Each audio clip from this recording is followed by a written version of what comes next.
Hey guys, how's it going? It's Andy from GOOG Investing. Happy Friday. In today's video, we're going to be reacting to another article from the Motley Fool. Link will be in the description if you want to follow along. The title of this article is called 3 Stocks Warren Buffett Would Love.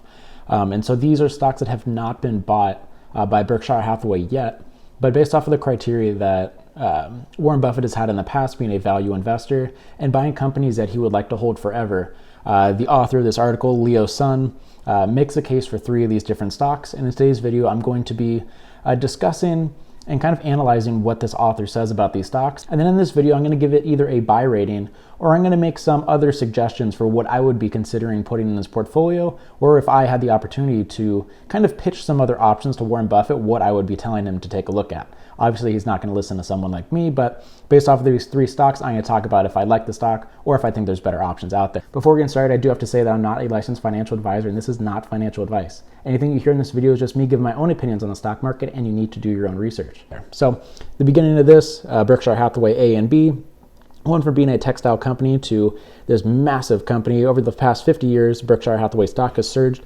4,300% as the company expanded its investment portfolio.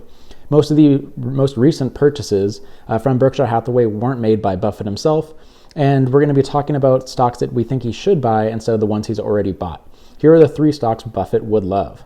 And so the first stock on this list is going to be Netflix, ticker symbol NFLX. I've talked about Netflix a couple of times on this channel, but I'm going to wait to see what he says about this. First, Netflix's global streaming membership rose 27% to 193 million last quarter as people stream more content throughout the pandemic. Revenue jumped 25%, and net income nearly tripled to 720 million.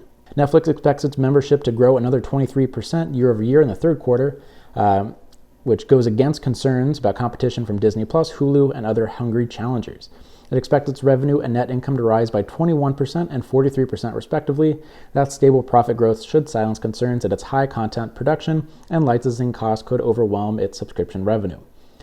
Okay, so things have changed with Netflix recently, and I've actually become more of a fan than I was in the past. But before we get started, Netflix is currently trading for $543 and it's up 67% year to date.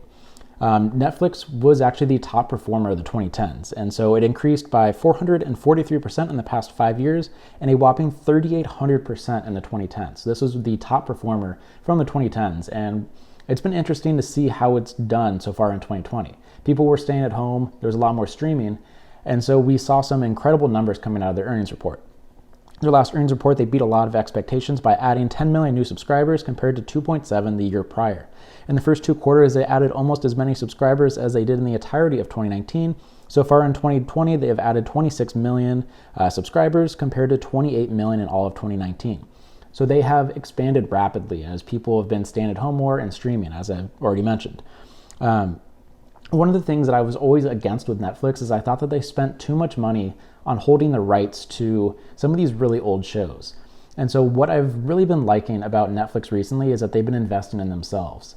And so you had a lot of these major sitcoms that have been on the streaming service for a long time. I always think about Friends, The Office, Parks and Rec, which have all left, and Office is going to be leaving by the end of 2020. And so they've been investing in themselves heavily. So they spent $15 billion on content in 2019, and they were expected to spend $17 billion in 2020, though the pandemic may have slowed a lot of the production for that content. So I was always kind of negative against the company based off of how much money they spent on holding the licensing rights to all of these really old sitcoms. I remember in 2019, the company spent $100 million a year to hold on to Friends, which is a show that's 20 plus years old. And so instead of holding all the rights to that, NBC has been coming out with their own streaming services, and it's been taken away. Also, you have Disney Plus that has been taking away a lot of its content in the past. And so I didn't love how much money Netflix was paying other companies to hold on to their products. And so now that they're investing in themselves and spending a lot of money to do it, I'm liking it a lot more. I would much rather them spend all this money to create content that people enjoy, that they actually own, compared to having to license it out. And so overall, I would give Netflix a buy rating. It's not something that I would add to my portfolio, but I personally like Disney. If I was looking to invest in the streaming sector, I personally like Disney. I talked about in one of my last videos, which I'll link above right now, where I talked about Disney and how I love how quickly it's growing its streaming platform. And so they've been making this content for so many years. And now the fact that they're able to have it on their own interface and their own platform, make money from it is fantastic. And so I like how Netflix is kind of going away from licensing a lot of these major sitcoms and TV shows, and now they're focusing on creating their own stuff, and they've done a really good job at creating their own content. So overall, I would put Disney and Netflix as both a buy, and I think Warren Buffett could enjoy both of these companies in their portfolio right now. All right, the second stock on this list is going to be General Mills, ticker symbol GIS. The article starts off by saying that Buffett prefers companies that generate consistent earnings power at reasonable prices. One such company is General Mills, the packaged food giant that owns iconic brands such as Cheerios, Yoplait, and Haagen-Dazs. So in the Warren Buffett stock portfolio right now for Berkshire Hathaway, he owns a lot of Kraft Heinz, which is ticker symbol KHC. And so he owns a major stake in that. One of the really interesting parts about following Warren Buffett is that you can see all of the shares that Berkshire Hathaway owns. And so currently, Berkshire Hathaway owns 400 million shares of Kraft Heinz. It gives them a 26.6% stake in the company. And so Kraft Heinz has had a lot of problems. And it's always hard to look at some of these dividend stocks and look at the stock charts and kind of see how well it's been doing. So currently General Mills is trading for $63 and it's up 17% year to date.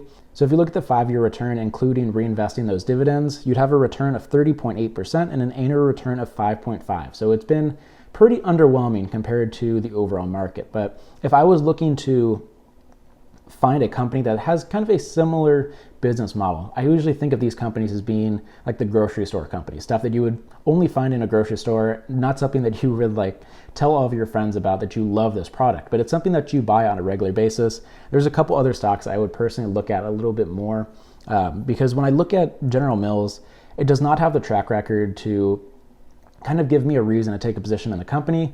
Also, when you look at the dividend, they only have 1 year of dividend growth because in 2018, the company froze their dividend after buying the natural pet food company Blue Buffalo for $8 billion. And so they have reestablished that dividend, and before that, they had 13 years of dividend growth. But when I look at this space and look at similar businesses, there are a lot of other ones that I would definitely prefer. And so some of the ones I would look at, Procter & Gamble, ticker symbol PG, which in the past 5 years has returned 223% when you take into account the dividend reinvesting for an annual return of 17.5%. And then Kimberly Clark, which is the favorite stock of one of the only stock investing YouTubers out there that I follow, PPC Ian, which is a dividend investor, and I highly recommend his channel if you're looking for dividend content. But that has returned 52.5% with an annual return of 8.9%. And then my favorite would personally be PepsiCO, ticker symbol PEP, with a 60.9% return in the past 5 years and an annual average return of 10%. So when you compare this to Netflix, it's not going to be the 3,800% growth that you saw in the 2010s. But if you're looking for a dividend stock, I think there are plenty of other options out there besides General Mills. I think it does go off the idea that maybe this could be an undervalued stock and a value stock that could go well into Warren Buffett's portfolio. But personally, I think looking at the dividend space, there's plenty of other options out there. Hell, I'd even go with a Coca-Cola, ticker symbol KO, that I think would be a better spot. I'm pretty sure it's already in the Berkshire Hathaway portfolio, but I think there's a lot of better options besides General Mills. I think it's an interesting company. It is kind of surprising that it's up 17% in 2020. But yeah, I think there's better options out there to put into the Berkshire Hathaway portfolio. And then the third stock on this list is going to be Google, or the parent company Alphabet, which is ticker symbol GOOG and GOOGL. And so Buffett has been famously talking about how he regrets not investing in Google. Speaking to CNBC in 2017, Buffett admitted that he missed the opportunity to buy Alphabet, then known as Google in its early days, and he should have bought Google shares. Buffett has not disclosed any positions in Alphabet since then, but the tech giant remains a great stock to buy and hold forever. It owns the world's most popular search engine, mobile operating system, web browser, email client, and video streaming platform. Yeah, so Google, I mean, there's really not much you can say poor about it. It is one of those tech companies that I would happily buy and hold forever. Google, which is up 18% in 2020, 57% in the past 3 years, and 126% in the past 5 years. So when you look off of the two main ways of thinking for Warren Buffett's investing strategy of being a value investor and buying stocks that you can buy and hold forever, definitely not a value stock. Google has increased in price significantly since it's gone public, and so it doesn't go for that. But this is definitely a stock that I would happily buy and hold forever. The last earnings report was definitely disappointing compared to a lot of the other tech giants with companies like Apple, Facebook, and Amazon. They had adjusted earnings that fell 29% and gross revenue that dropped 2%. And that was mainly from the pandemic. The main source of revenue for the company comes from advertising. And like many of these other companies that have cut guidance or have kind of scaled back on a lot of their spending because of the uncertainty with the pandemic, That's how a lot of the advertisers were.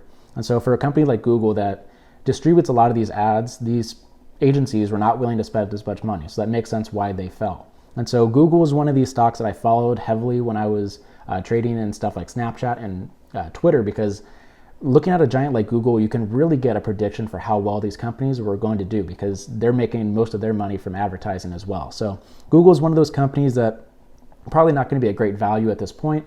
I think the next earnings report is going to be very interesting for them. But I think putting in this portfolio for Warren Buffett, it makes sense. It's a company that I would happily buy and hold forever, but it's definitely not a value stock. So Google is a fantastic company, and maybe I'll put it in my portfolio eventually. But yeah, these were the 3 stocks that Warren Buffett could buy: Netflix, General Mills, and then Google. And so these are all fantastic companies. I personally, instead of Netflix, I would have gone with Disney. For General Mills, I had plenty of other options: Procter & Gamble, Kimberly, PepsiCO, Coca-Cola. And then for Google, I have nothing wrong with that. I think Google is a great company. So let me know what you thought about these 3 stocks, and let me know what stocks you think Warren Buffett could put in his stock portfolio as being a value investor. Thanks for watching this video. I appreciate all the support, and I will see you in the next video.